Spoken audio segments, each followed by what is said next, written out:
En esta ocasión les voy a enseñar en este video la función y fallas del canister de cualquier auto, también llamado cartucho o recipiente EVAP. El canister está ubicado muy cerca del tanque de gasolina, como en este ejemplo, en este Nissan Tida está ubicado en la rueda trasera del lado del conductor, muy cerca del tanque de gasolina. Les muestro.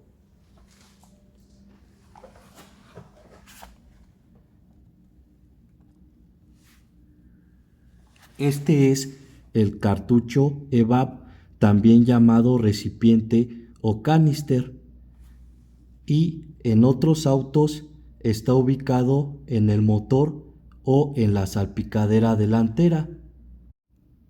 El canister es un depósito con tubos de entrada y salida que tiene un filtro de carbón activado en su interior, y su función es almacenar los vapores de gasolina que se producen en el tanque cuando hace mucho calor en el medio ambiente, y al estar prendido el motor se abre la válvula de purga del canister y permite el paso de los vapores de gasolina para que se quemen en los cilindros del motor, y así se disminuyen las emisiones contaminantes al medio ambiente.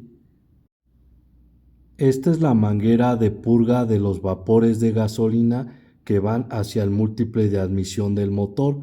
Esta otra manguera es la entrada de los vapores de gasolina que provienen del tanque. Y por último, esta manguera sirve para liberar la presión que se genera en el interior del canister.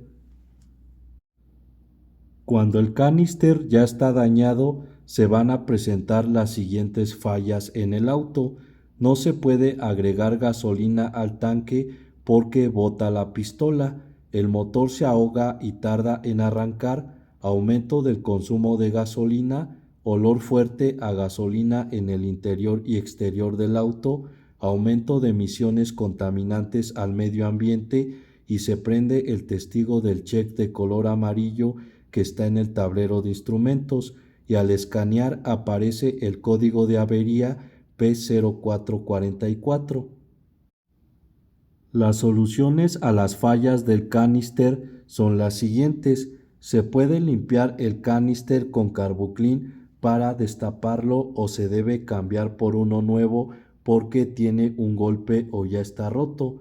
Además, no se puede llenar por completo el tanque de gasolina y solo hasta que bote la pistola, porque la gasolina líquida puede llegar al interior del canister y va a dañar o destruir la capa que no permite que se mezcle la gasolina líquida con el carbón activado. Y esos videos de cómo limpiar el canister y cómo cambiarlo los pueden ver en mi canal. Esto sería todo, amigos de YouTube. Espero les sirva este video. Por favor, suscríbanse a mi canal. Cualquier duda déjenmela en los comentarios y por favor regálenme un like. Gracias.